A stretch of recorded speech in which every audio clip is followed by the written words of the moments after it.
Steve and Jill here. Hi. Hi, Steve and Jill. Welcome to the Land Academy Show, entertaining land investment talk. I'm Stephen Jack Butella. And I'm Jill DeWitt, broadcasting from sunny Southern California. Today, Jill and I talk about leaving your land alone. We've been talking about it all week. There's a lot of things I'd like to just leave it alone. Yeah. I feel like I say that a lot. Why do we as people have to mess with stuff, you know? That's true. Get our hands all up in everything. Leave it alone. I bet that's been going on since the beginning of time. I'm sure it has. Like, I, more than anybody, love the concept of messing with stuff to improve it. Or constantly moving forward. Or, you know, for me, it's like all data-driven. Finding better ways to analyze data to make decisions and stuff. That's true. But actually, physically changing a property, like a contractor does or a developer does, and I understand all that too. Right. The world needs people like that for sure. I'm just not one of those people, and I think if you're going to maximize money, you know, for us at this level, there's no better way for us to maximize money than what we do. I agree. You know, I was going to say the whole point to me about leaving it alone is you already won. So why mess with it? You bought it at the right price. That's when you know. You should buy these assets knowing that if I do nothing, it's just going to be fine. So we're all in the business of creating equity, right? Well, you know what? Before we get into it, let's take a question from one of the members on the Land Ambassadors online community. It's free. Brandon asks, in our last mailer campaign, I suppose some properties zoned for multifamily were included, and someone just signed an offer and sent it back. Good. To buy their multifamily zone vacant land in a city for $8,000. That's what we're in the business here for. This is I love how this is going. The property across the street, also vacant, is asking $50,000. The market in this area is fairly hot, and we've sold property in this subdivision before, but not multifamily. This is good stuff. However, the town is currently embroiled in a lawsuit against the city or Department of Water Resources over the prohibition of drilling new wells. I'm quite certain, though, based on city planning maps, that this property has access to public water lines. I've called the water company several times in the past, but they're never helpful with vacant land. No kidding. They won't tell me if they service a particular area, only if they service an address that already has a house on it. So my question is this a run to the bank situation? Yes. Or are there troubles buying multifamily zone vacant land? Oh, and I almost forgot to mention that across the street and 2 parcels over, there's already a thriving apartment complex constructed. Also, SFR land in the area is asking $18,000 to $20,000 per and up. So what would you guys do? I would run to the bank. Totally. You know, I don't know what this. I understand and respect your quest for, like I said, getting to know the facts and the information, but I wouldn't have taken it this far. I would have ran to the bank and purchased the property. Well, I like, you know, what we say is put in the posting, you know, in good faith, what you already know. So in good faith, you could say, here's what I know about every parcel around there. I can't get a definitive answer about this. So you just need to know, you know, and so the person, it looks good, but I can't guarantee it. That's really that's what you're saying. And I can't definitively say that you can't do it. So it's awesome. It's a great situation. I mean, water's always a huge topic, especially out west. So, and chances are this is out west, or there wouldn't be any issues. So, and water and new hookups and all of that stuff. You know, I'm not educated enough to know about it, but I'll tell you, I do know talking to municipalities about things like this can be really frustrating. And I think that if you stuck to our actual Land Academy 1.0 / cash flow from land concept, and you buy it for 8 and sell it for 16 and double your money, right? I think that's going to happen in a week. Yep. And just with disclosing 100% of the truth, which is, I called the water company and I don't know, they couldn't get any answers. Right. And everything else, I don't know anything about it. But this is a hell of a deal. Right. Love it. Today's topic, leave your land alone. Don't call about the water rights. This is the meat of the show. That's hilarious. Half kidding there. Don't pick up the phone. hold back. Leave it alone. Leave it alone. Don't even look. Don't look at it. Just leave your land alone. Don't look at it. Don't make a single call. Don't research exactly what more about the zoning to see what else is possible, and if you can really keep an eye on there 365 days a year, because I've had this, or you have to move it, every other month, something silly like that. So leave it alone. Now we're done. We're all here, all of us. Unless there's something really strange about you, we're all here to create equity. How do you create equity? Like, this is philosophical financial stuff now. You create equity by buying something for less than it's worth. If you buy, I'm going to use the caller. I keep saying caller. The question asker, I'm going to use their example. They're buying a piece of property for $8,000. It's worth $50,000, and they're going to sell it for $16,000.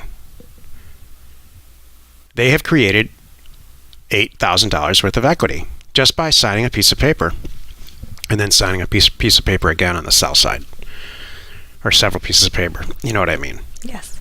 There's another way to create equity by making improvements or creating something. Here's an obscure example. These are true examples. Did you know that a television in general is basically worth the sum of its parts, the sum of its raw material parts? There's very, very, very little markup or equity created when you construct a television. I don't know why. It's just the way it is.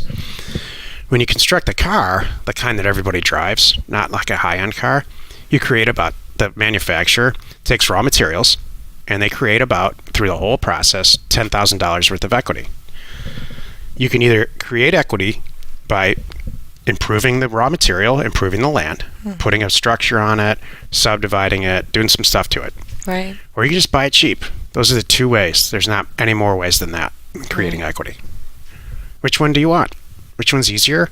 Which one's less time consuming? Which one's more data driven? Which one doesn't need a factory and all that? For us, and most of our members, if not all of them, we all believe in using data to get, and manipulating data, and to find sellers who don't want this stuff anyway.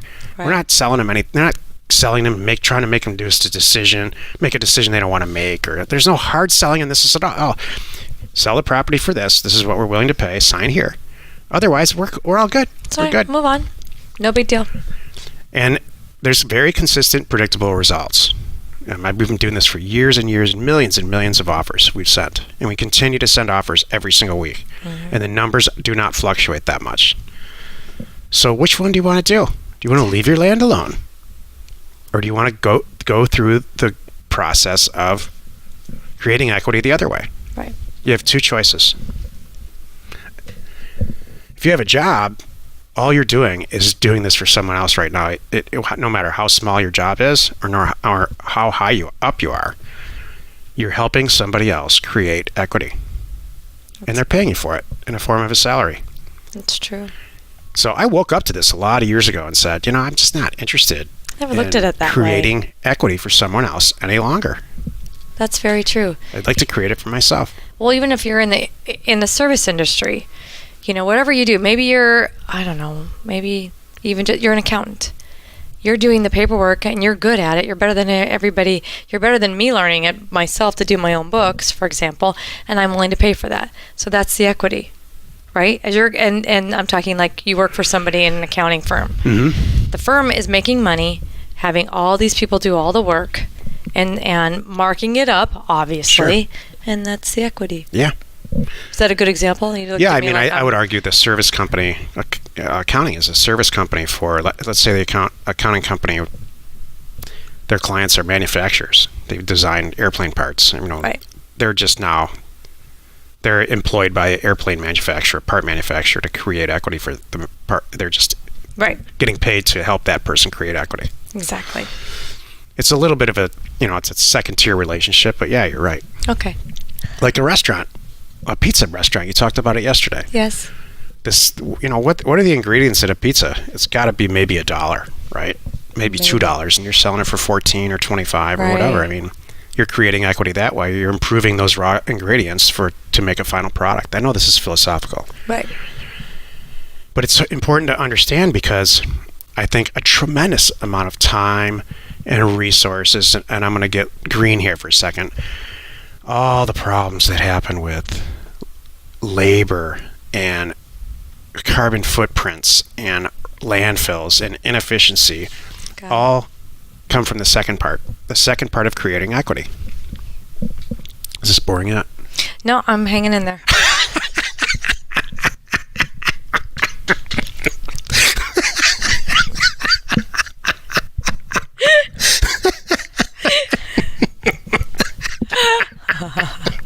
Sorry. I wonder, it's so funny. How bad is it really? No, well, it's funny. I'm sure this is what's great. This is the value of what we're doing right now with the audio and the video. So people listening know that, God, Jill's kind of quiet there. And people watching are going, where is her mind going right now? Can you all tell that I'm like, my eyes are like glossing over? I'm staring at the camera and I have this smile on my face, like I'm paying attention. But if you look real deep into my eyes, there's nothing there. There's nothing. You're thinking about the beach, are you now? I'm thinking about pizza for lunch. Wow, that sounds good, doesn't it? Yeah. That's kind of where I went. And so that we back to your pizza example. Oh man. Oh gosh, sorry. So and there's the world is packed full of people that have to see what they're creating and touch it and make the pizza. They just see what's in front of them and they make stuff. And I understand that. Go ahead. I thought of a good point. This is so interesting. I was watching a documentary or something I was reading on, I don't remember what. Maybe it was just, I'm always reading and looking at new stuff and growing your business and things like that. And I was just, this whole discussion about people who can't grow their business. And it made me think of the pizza story. And it was talking about a woman who had a bakery.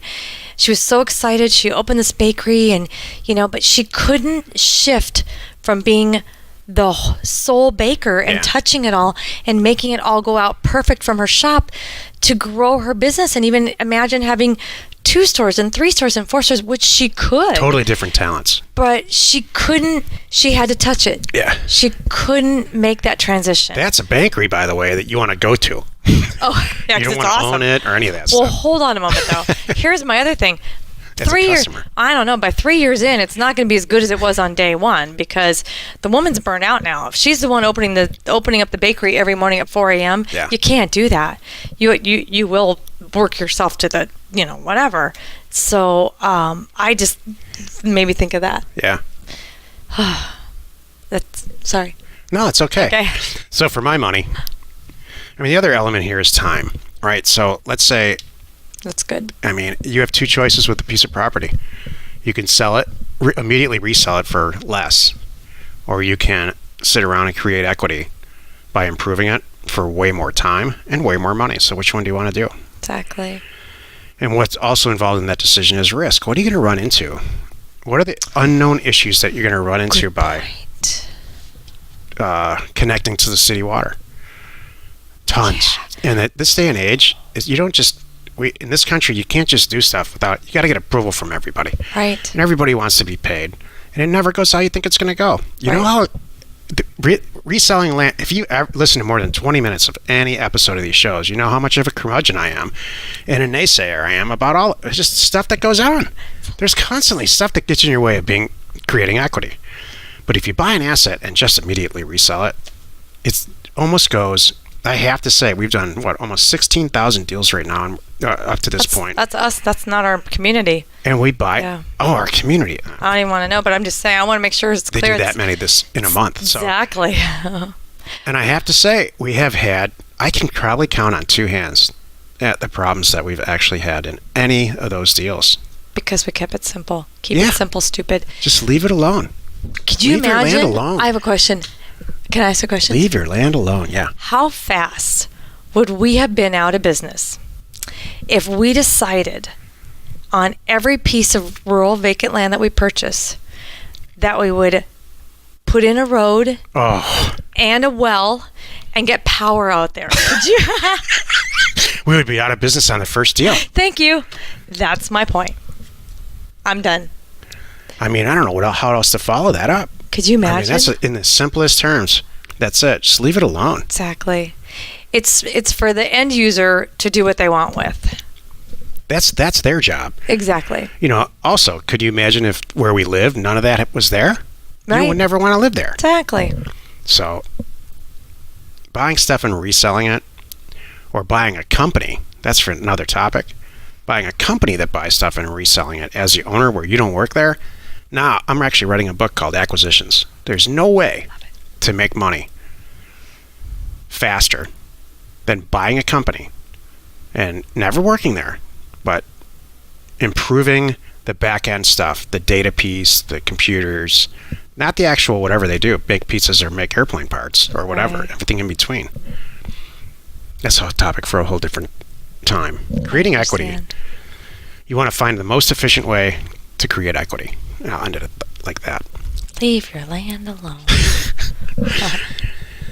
Well, you've done it again. You spent another 15 or 20 minutes listening to the Land and watching the Land Academy show. Join us next time for other interesting episodes, and we'll answer all your questions. In the meantime, if you post them on landinvestors.com, it's free. You are not alone in your real estate ambition. It's too much philosophy. Yeah, that was good though. Was it? I think that was good. I think you made your point. I mean, we hope we made our point. I'm sure we made our point. Yeah. Yeah. I'm sure I of it think too. by now you know what we're all about. Share the fun by subscribing on iTunes or wherever you are listening or watching on YouTube. And while you're at it, please rate us there. We are Steve and Jill. Information and inspiration to buy undervalued property.